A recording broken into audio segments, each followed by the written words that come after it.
5 things you should know about Filipino Spanish. So what did the experts say about Filipino Spanish? We at Los Filipinos put together this quick summary of what the experts say. We will list down things and discuss the points briefly. Do tell us if you agree with them or not. So, here we go. According to the experts, Filipino Spanish is a uniquely identifiable dialect separate from Chavacano. There's a markedly Mexican character to Filipino Spanish. Still, Filipino Spanish tends to follow Castilian Spanish. Filipinismos abound, giving the local Spanish a distinct Filipino flavor. Current Filipino Spanish is fractured, tending towards the Spanish of Spain or Latin America rather than towards the Filipino Spanish dialect. Now, let's go over these points one by one. Filipino Spanish is a uniquely identifiable Spanish dialect separate from Chavacano. John Lipski wrote in his paper Contemporary Philippine Spanish comments on vestigial usage that despite the severe geographic and political constraints on the development and spread of Philippine Spanish, a uniquely identifiable dialect was formed, which even today retains its distinctive characteristics against the onslaught of English and Tagalog.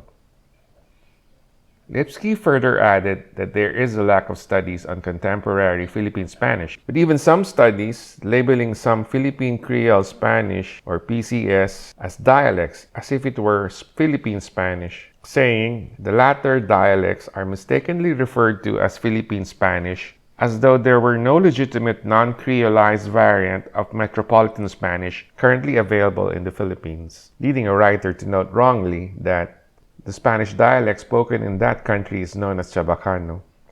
This last statement is clearly wrong, but it's easy to see why Filipino Spanish is easily confused with Chavacano, as we mentioned in our previous episode on the sound of Filipino Spanish. To the untrained ear, Filipino Spanish and Chavacano might sound familiar, but there are marked differences that you can easily identify if you had studied one or the other.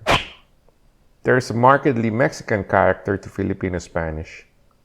Lipski also writes that studies indicate, beyond a doubt, the markedly Mexican character of the Spanish brought to the Philippines, which is hardly surprising in view of the flourishing galleon trade, which provided the Philippines with its only commercial and administrative link to Spain via the Mexican port of Acapulco.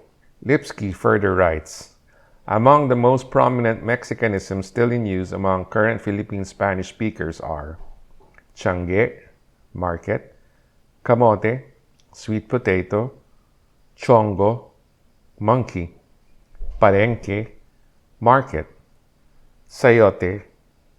The 3 daily meals are el almuerzo, breakfast, la comida, lunch, and la cena, dinner, following rural Mexican usage, and contrasting with more general Spanish, el desayuno, el almuerzo, and la cena, respectively. Still, Filipino Spanish tends to follow Castilian Spanish. According to Lipski, the dominant pronouns in the Philippines for informal registers are tú for the singular and vosotros for the plural, as is typical of Castilian Spanish.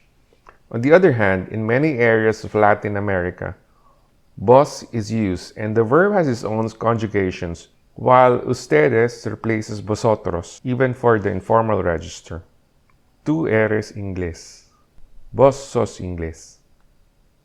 In terms of the indirect object, Filipino Spanish uses le for the masculine direct object, whereas in Latin America, the more general usage is lo. I saw him. Lo vi. Le vi. Filipinismos abound, giving the local Spanish a distinct Filipino flavor. So what are Filipinismos in the first place? These are Filipino words or phrases that find themselves used in Filipino Spanish, such as bago, new, or bagyo, storm. Retana writes, Filipinismo. Vocablo o giro propio de los que en Filipinas hablan la lengua española. In Isaac Donoso's article, Introducción a la Lexicología Hispano-Filipina, the author discusses a curious case of what Spaniards in the Philippines would have had to do in order to get accustomed to the Spanish spoken in the Philippines in the late 1800s. He writes, on the other hand, it was evident that the Spanish were facing problems of communication as soon as they arrived in the Philippines, when they were spoken to in Spanish. The language spoken in the Philippines was certainly Spanish, but with a multitude of Filipinisms that required the immediate effort of the recipient to understand the conversation. The one who got off the ship was a bago, a newcomer to the country who was unaware of the local culture and the Spanish spoken in the Philippines. He had to undergo a transformation process first, adapt to local speech, and above all, to the country's own mentality. So it is clear that Filipino Spanish then was already quite different from the Spanish of Spain as depicted in the above-mentioned article due to the Filipinismos. It is said that modern Spanish speakers have difficulties reading Rizal's novels Noli Me Tangere and El Filibusterismo due to Filipinismos. It turns out newcomers from Spain arriving in the Philippines in the late 1800s would have encountered the same problem. Clearly, the Filipinisms of Filipino Spanish was a challenge then as it is a challenge now for non-Filipino Spanish speakers. Current Filipino Spanish is fractured, tending towards the dialects of Spain and Latin America than towards the Filipino Spanish dialect.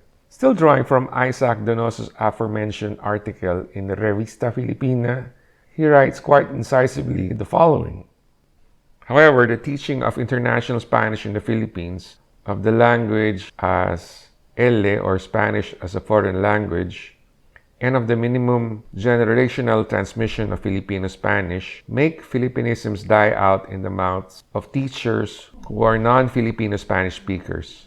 When those Filipinos who have learned Spanish internationally teach the language, the fracture has occurred and they already teach the exogenous variant, an exotic European or American Spanish, and not Filipino Spanish with Filipinisms that had naturalized over 4 centuries. Clearly, as the old generation that still speaks the Filipino Spanish dialect fade away, it will be replaced with a new kind of Filipino Spanish, perhaps one that is more international in outlook, but with new kinds of Filipinisms that might still set it apart as a local Spanish dialect. So, what do you think?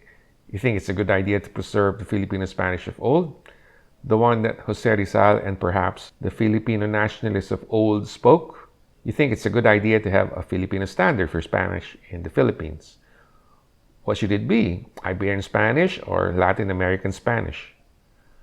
Please feel free to comment down below.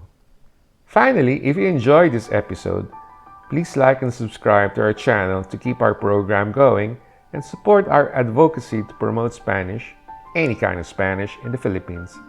That's all for now. Thank you very much. Vivan los Filipinos! Mabuhay!